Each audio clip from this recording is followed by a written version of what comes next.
السلام عليكم طلاب الصف الخامس الابتدائي، معاكم مستر أحمد كامل. إن شاء الله هنشرح مع بعض الدرس الأول من الوحدة التانية، عوامل قيام الحضارة المصرية القديمة.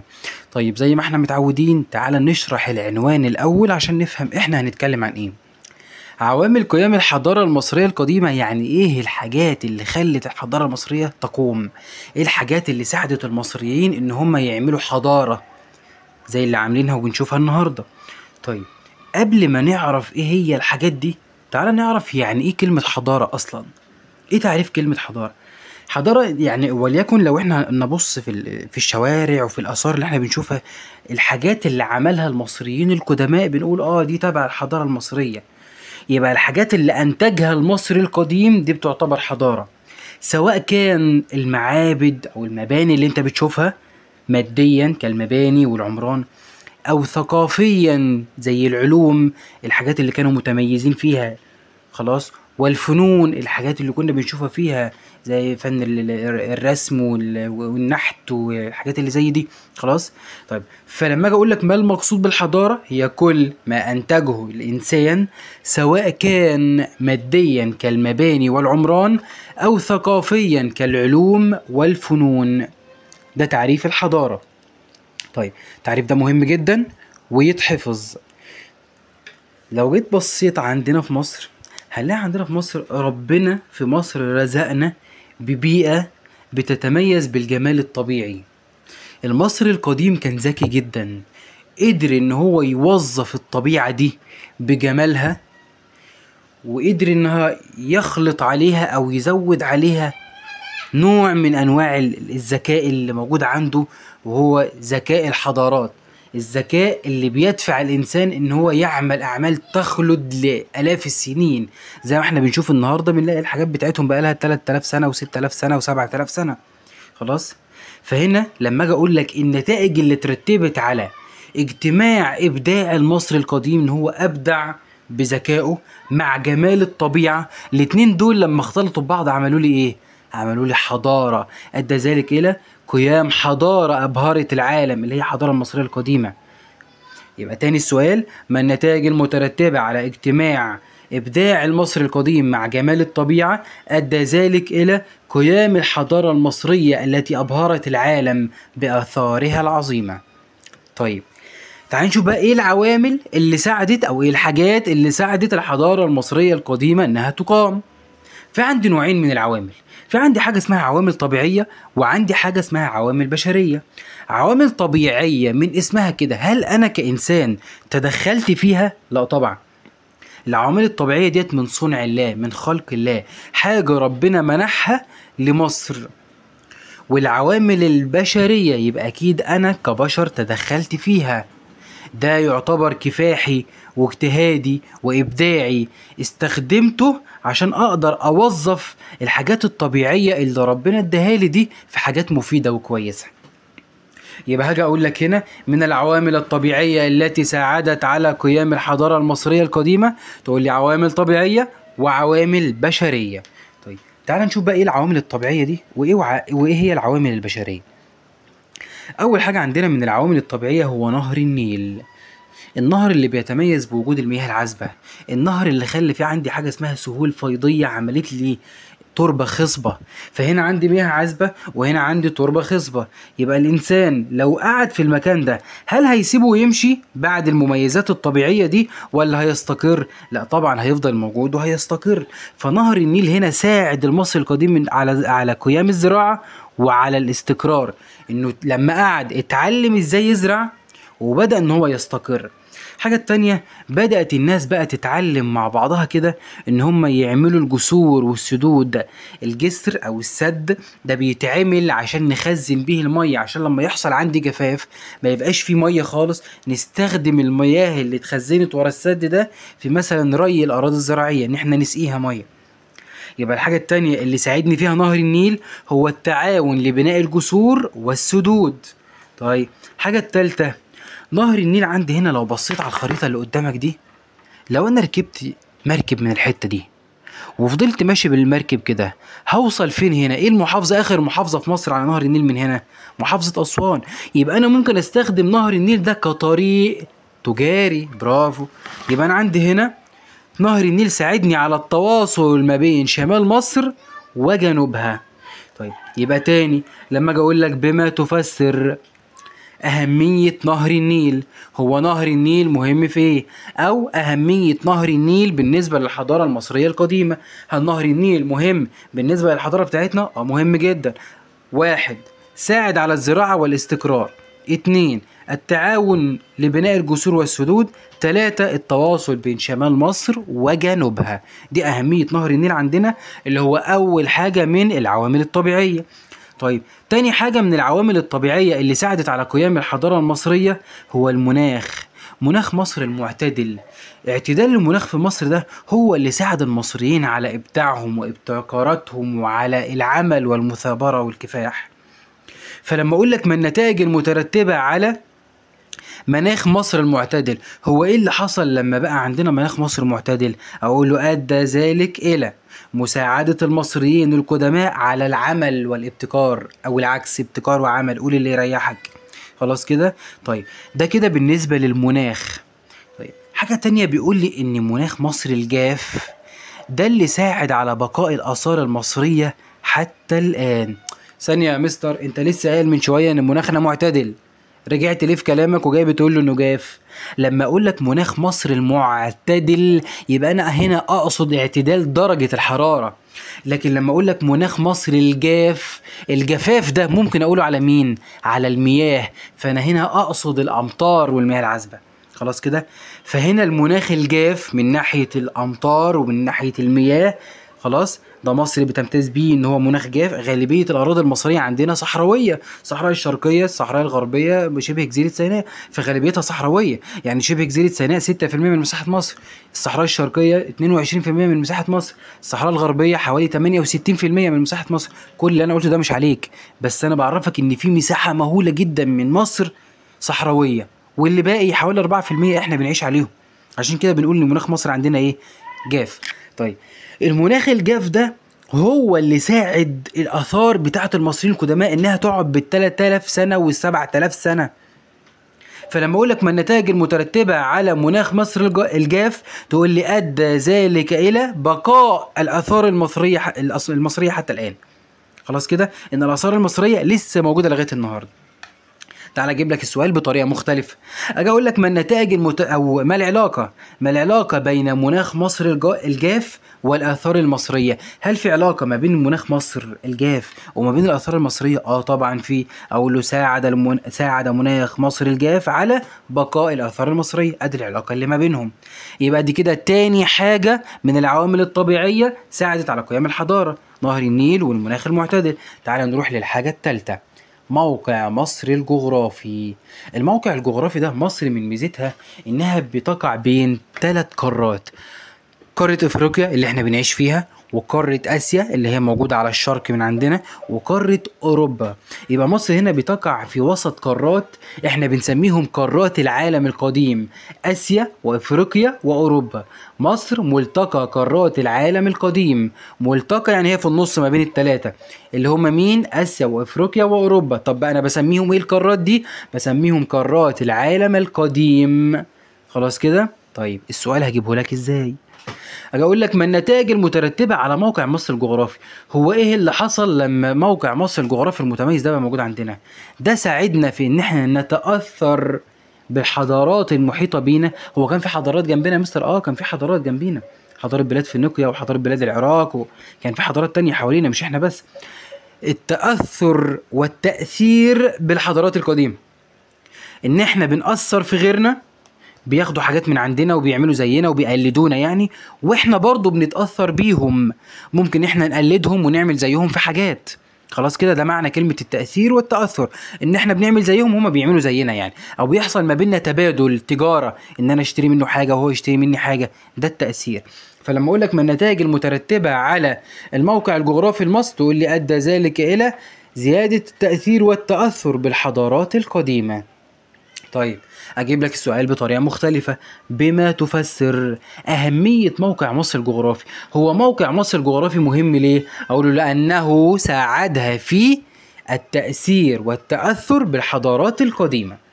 طيب ده كده السؤالين اللي على تالت حاجة، الموقع الجغرافي أو العوامل الطبيعية لقيام الحضارة. الحاجة الرابعة هي الحدود الطبيعية. يعني إيه الحدود؟ إيه اللي بيحد مصر من الشمال؟ هنا البحر المتوسط. طب إيه اللي بيحد مصر من الشرق من هنا؟ البحر الأحمر. فهنلاقي الحدود دي، هل الحاجات ديت أنا اللي عملتها كبشر ولا ديت حدود طبيعية؟ لا، حدود طبيعية ربنا اللي عملها. فالحدود الطبيعية ديت هي اللي ساعدت المصريين القدماء على ايه بقى؟ انها تحمي بلادهم من الاعداء او من الغزاة، ووفرت لهم الامن والاستقرار. ان انا الحدود الطبيعية ديت ساعدتني ان انا اكون قاعد في مكان امان. طيب ده كده بالنسبة للحدود. طيب في عندي بقى اخر حاجة عندنا من العوامل الطبيعية، هي الثروات الطبيعية. الثروات اللي احنا بنتكلم عليها زي مثلا المعادن، الصخور، الحاجات اللي المصري القديم استخدمها في البناء، زي مثلا لما بنى الأهرامات، زي لما نحت التماثيل زي تمثال أبو الهول، زي ما صنع أدوات الزينة عنده اللي انت شايفها قدامك دي. فلما اجي اقول لك هنا ما النتائج المترتبة على وجود الثروات الطبيعية في مصر، أقول له أدى ذلك إلى قيام المصري القديم باستخدامها في بناء الأهرامات ونحت التماثيل وصناعة أدوات الزينة. السؤال أجيبه لك بطريقة مختلفة. دلل على صحة العبارة. تتميز مصر بتنوع المعادن والصخور. ايه الدليل اللي يثبت ان مصر كانت متنوعة في صخورها ومعادنها؟ تقول لي حيث قامت مصر باستخدام المعادن والصخور في بناء الأهرامات ونحت التماثيل وصناعة أدوات الزينة. طيب دي كده العوامل الطبيعية. السؤال الرئيسي أخليك تقول فيه كل الإجابات دي، هاجي أقول لك اذكر العوامل الطبيعية لقيام الحضارة المصرية القديمة. يبقى هتقول الخمس حاجات اللي احنا لسه قايلينهم دلوقتي، اللي هي أول حاجة كانت نهر النيل، تاني حاجة المناخ المعتدل، حاجة التالتة الموقع الجغرافي، 4 الحدود الطبيعية، 5 الثروات الطبيعية. دول الخمس عوامل الطبيعية اللي ساعدت على على قيام الحضارة. تعال نشوف بقى العوامل البشرية. العوامل البشرية عندي أول حاجة هي كفاح وإبداع المصريين القدماء. المصري لو ما كانش كافح، لو ما كانش عنده مثابرة وكفاح وعمل واجتهاد، ما كانش هيعمل الحضارة دي. أنا متوفر عندي عوامل طبيعية، لكن أنا عقلي فين؟ العقل اللي بيدل على الإبداع والابتكار. خلاص، فهنا كان إبداع وابتكار المصريين القدماء، ده كان من ضمن الحاجات اللي ساعدتهم في ان هم يستثمروا الموارد الطبيعية ديت مع ابداعهم واتقانهم في العمل وحبهم للعمل، وده ساعد في قيام الحضارة المصرية. فلما اجي اقول لك دلل على صحة العبارة، كفاح وابداع المصريين القدماء ساعد في قيام الحضارة المصرية، يعني ايه الدليل اللي يثبت ان المصريين كفاحهم وابداعهم هو اللي ساعد في قيام الحضارة؟ اقول له حيث استثمر المصريين الموارد الطبيعية مع ابداعهم واتقانهم في العمل لتشييد الحضارة المصرية. تاني، استثمر المصري القديم الموارد الطبيعية مع ابداعهم واتقانهم في العمل لتشييد الحضارة المصرية. تمام؟ طيب دي كده اول حاجة، كفاح وابداع المصريين القدماء. الحاجة التانية هو الجيش المصري. الجيش المصري هنا من العوامل اللي بتساعد على وجود الأمن والاستقرار ووحدة الأراضي داخل البلاد. طيب فلما أجي أقولك هنا بما تفسر أهمية الجيش المصري، هو الجيش المصري مهم في إيه؟ تقول لي يعمل على حماية البلاد واستقرارها ووحدة أراضيها. طيب لما أقولك ما النتائج المترتبة على وجود الجيش المصري، ايه اللي حصل لما بقى في عندنا جيش في مصر؟ اقول له ادى ذلك الى او ساعدها على حمايتها من او ساعدها على الحماية من الاعداء واستقرارها ووحدة اراضيها. طيب بعد كده في عندي الحكومة المركزية. الحكومة زي اللي احنا بنشوفها النهاردة، لكن الحكومة المركزية زمان كانت بتختلف في مسمياتها شوية عن النهاردة. طيب الحكومة ديت كان دورها انها ترعى مصالح المواطنين، تتابع المشروعات اللي موجودة في الدولة، انها تدير شؤون الدولة زي ما احنا ما بنلاقي الحكومة بتعمل النهاردة كانت زمان الحكومة المركزية كانت وظيفتها كده. فلما اجي اقول لك بما تفسر اهمية الحكومة المركزية، هي ليه الحكومة المركزية مهمة؟ تقول لي لانها تقوم بإدارة شؤون البلاد، رعاية مصالح المواطنين، متابعة المشروعات. طيب ولو قلت لك دلل على صحة العبارة. تساهم الحكومة المصرية في التقدم بالبلاد، أو تساهم الحكومة المصرية بدور كبير في إدارة البلاد، أقول له حيث تعمل على إدارة شؤون البلاد ورعاية مصالح المواطنين ومتابعة المشروعات. طيب المصريين بقى تعالوا نشوف، طالما عملوا حضارة يبقى أكيد كانوا متقدمين في علوم وحاجات كتيرة جدا خلتهم يعملوا عندهم حضارة، مش هيعملوا الحضارة من فراغ. طيب أول حاجة كانوا متميزين فيها، ودي كانت من ضمن مظاهر الحضارة المصرية القديمة. طب إيه الحاجة اللي كانوا متميزين فيها دي؟ أول حاجة سياسيا كانوا شاطرين جدا في نظام الحكم، وكانت أول دولة تعرف يعني إيه وحدة سياسية. يعني إيه وحدة سياسية؟ إن إحنا نكون دولة واحدة مستقلة، لينا الحاكم بتاعنا الخاص بينا، لينا الشعب ولينا الجيش بتاعنا. يبقى نظام وحدة سياسية، إن الدولة بقى ليها شعب، بقى ليها جيش، بقى ليها حاكم بيحكمها. هو ده يعتبر الوحدة السياسية. فلما أجي أقول لك دلل على صحة العبارة، تميزت الحضارة المصرية القديمة سياسيا. ازاي تميزت سياسيا؟ اقول له حيث كانت الحضارة المصرية او شعوب الحضارة المصرية اول من عرف الوحدة السياسية. طيب بعد كده اجتماعيا، كان متميز اجتماعيا في ايه؟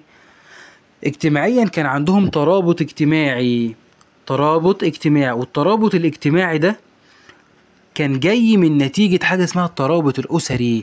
طالما الأسرة مش متفككة والأسرة مترابطة والأسرة قوية، الأب قايم بدوره، الأم قايمة بدورها، الأبناء قايمين بدورهم، هيبقى في ترابط أسري. وطالما في ترابط أسري يبقى هيبقى في ترابط اجتماعي.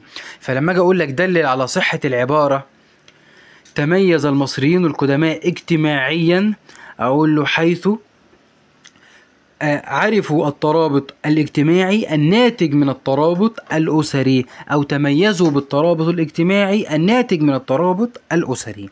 طيب دينيا، المصريين القدماء كانوا أحسن ناس وأفضل ناس تحترم بعضها، عارفين معنى القيم والأخلاق الحميدة. غير إن هم كانوا مؤمنين بحاجة اسمها البعث والخلود، إن الإنسان هيصحى بعد كده ويعيش في الحياة الآخرة إلى الأبد، زي ما احنا معتقدين النهاردة ان احنا بعد الوفاة هنعيش حياة ابدية في الاخرة، وده بنسميه الحياة بعد الموت.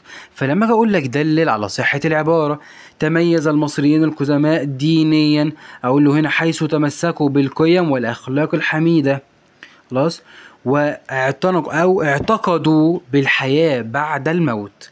ده كده دينيا. ثقافيا، من ناحية الثقافة هنا المصريين القدماء تميزوا في معرفة العلوم والفنون، ومعرفتهم للثقافة والفنون والعلوم ده جه بعد ما تعرفوا على الكتابة. كان عندهم كتابة اسمها الهيروغليفية، تاني اسمها الهيروغليفية. المصري القديم كان زمان عنده كتابات مختلفة، هي مش عليك اعرفها للمعلومية. كان في كتابة اسمها الهيروغليفية والهيراطيقية والديموطيقية والقبطية، دي أنواع الكتابات عند المصري القديم.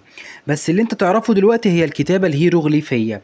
لما تعرف على الكتابة الهيروغليفية بدأ هنا يعرف العلوم والفنون المختلفة. فلما اجي اقول لك ما النتائج المترتبة على معرفة المصري القديم للكتابة الهيروغليفية، ايه اللي حصل لما عرف الكتابة الهيروغليفية؟